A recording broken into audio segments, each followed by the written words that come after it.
yes. Peter Obi don't they think straight now. The guy that but you don't they get sense. See, you don't gain anything by doing no. Inside Nigeria. No. That was why Kenneth Okonkwo left you. Kenneth Okonkwo say you are too cold to play Nigerian politics. But now you're beginning to put things in place, things in perspective. And I wish Kenneth Okonkwo will come back. Because you are doing the right things now. You don't always say I expect that you're coming. No, you take the bull by the horn. Abi, that's what they take the talk. You do the right things. As Wahala now don't they inside the Labour Party. They don't carry fire now put inside Labour Party. Of which Peter Obi is trying to save that party. He does set up caretaker committee that would see the affairs of the party and lead them to a convention that will be recognized by INEC. As all of this is happening, and the other faction, Abure, where they claim say, and Papa get the Labour Party, they fight back, they talk this one, they hear all of them, and now there is commotion. And I know say that commotion now INEC go set up. Because I hear say Peter Obi don't write, Peter Obi and Alex Oti, they have written to INEC to recognize the caretaker committee that was set up for the party. Because Abure time don't expire, and INEC is not recognizing Abure again. So INEC must recognize the caretaker of Labour Party. In all of this brouhaha, Peter Obi is now thinking straight. Obedient family is a force to move, to reckon with. Do you know what it means? A movement that caused a tsunami in the last election. That swept people off National Assembly, swept some governors off their feet.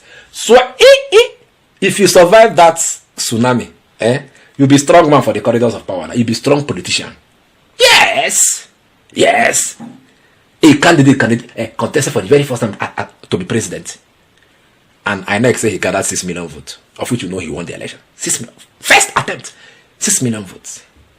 It was a tsunami. Now, Peter Obi is trying now to put things in perspective. This Obedient family now, make it not be like say, everybody just did a talk their own.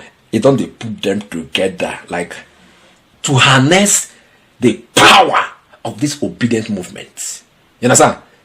He's trying to harness it, make a structure out of the obedient movement, so that in the next election they will see that true there is a massive movement coming. To take over this country and ensure that we actualize the Nigeria of our dream. That is the anthem of obedient movement. Though. A new Nigeria is possible. So they are now putting heads together to harness our strength. Put it together. And that is why they have brought somebody as an interim coordinator of the movement. Such a brilliant young man from the north. Very brilliant. Yanusu Atanko. Send for your script. Very brilliant. Now him now on go listen to. As he take, tell on the way forward how things will be done. I said, what is the motive behind trying to harness this structure called the obedient movement? This is a structure. Now this kind of way you go see say, now you get the structure. Not be the one we get inside river say they fight PDP structure. They want to talk about which one did you create by yourself? No. But this is a structure that identify with a particular man, and you want to harness it for the next election. I won't give you this video now, so that when I go see the coordinator as they talk, you will know say, this one gets sense, and he will be able to do the job. Interim coordinator. Make watch this video, then come to the comment section and tell me if the obedient family is worth harnessing to save Nigeria in 2027. Watch this video. What are the core objectives of the obedient movement? Let's start from there. Is it purely supporting Peter Obi's presidential ambition, or is there a broader agenda to this movement? The obedient movement is about citizen engagement, practically. And what is the citizen engagement? People believe that there is a need for good governance in Nigeria. We need a country that is based on fairness, equity, and justice for all. We need a country that the narrative will not be twisted in the interest of the person that is probably holding the position of power as we see today. Commitment to good leadership. And so that when you go outside this particular country, you'll be represented and be seen as somebody that comes from an integrity-driven country. These are the principles that govern the obedient movement. But also know that before it started, there must be a messaging. though there was a decay in the system that had led to this particular belief. But then the messaging of His Excellency Peter Obi connected with the Nigerian people, and it cut across everywhere. And I keep on saying that also, that in every home there is an obedient. In fact, I'm bold to say that even in the presidency there's an obedient. That's why we said that the obedient movement is actually larger than the party itself, because it is that gives strength to the Labour Party.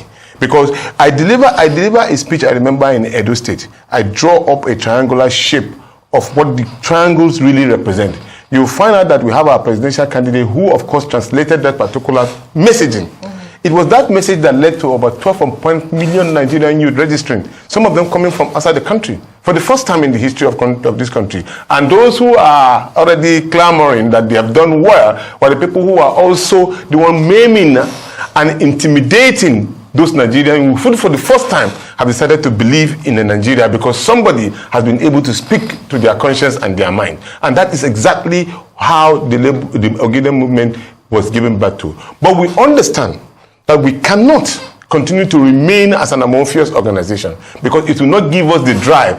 The energy that is within the obedient movement cannot be left in the hands of people just, scattered without being organized. And so therefore, this time around, we want to organize that particular, harnessing that particular energy, putting the right peg in the right hole, so that we can be able to translate it into a winning position. So it is something that has started, that is to be achieved today and even beyond. Because if at the end of it all, we are able to achieve a mindset for Nigeria that good governance reigns supreme in the heart of everybody, I can tell you that probably the next set of leadership, which we believe that we'll be part of, will start giving us the dividend of democracy. Relationship between the obedient movement and Labour Party at the moment? Good. The relationship is what we say that the obedient movement currently gives strength to the Labour Party.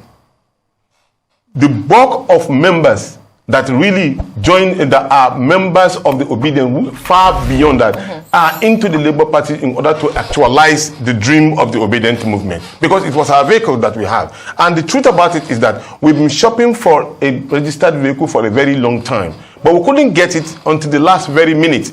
And then eventually when we got it, we have to encourage most of the people who believe in that particular messaging to join the Labour Party, so that we can be able to actualize what we believe in. Because at least in Nigeria as of today, if you don't belong to a political party, you cannot contest election. We don't have independent entities. Exactly. So is the obedient movement open to collaborating with other movements, for example, the Kwankwasia movement and other political parties? How is this a bargaining chip for Mr. Peter Obi, should he decide to leave the Labour Party ahead of 2027 presidential elections or general elections? That believe in good governance, anybody that believes that Nigeria can be a united country that will devoid of you thinking about your tribe, religion, or where you come from, as against quality of life and protecting of the sanctity of the Constitution of the Federal Republic of Nigeria as enshrined in Chapter 2 of the Constitution of the Federal Republic of Nigeria, is very, very much welcome to collaborate with the obedient movement.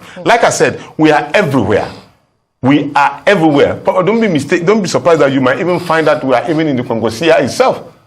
I give you a simple example. A friend of mine who was contesting for the presidency of the Federal Republic of Nigeria told me that he's suspecting that his wife and his two sons are obedient. Interesting. For over a decade, this has been the birthplace of innovation. Innoson Vehicles is a testament to resilience, employing international best practices to create more than just a car. Every vehicle here tells a story of durability, fuel economy, and safety. Crafted with the African spirit, the Nigerian heart. These vehicles surrounding me embody the unique concept of regionalization, each one designed to cater to the tastes and preferences of our people. From the streets in Nigeria to the terrains of the Sahara, these vehicles are designed for our roads, for our people. This is more than a vehicle. It's a symbol of our progress, our resilience, our collective success story. Your feedback drives us to continuously innovate and improve. Innoson Vehicle, the pride of African roads. I beg, if you like this update, subscribe to my channel. I beg, Biko, Ejo, Da Allah. Subscribe.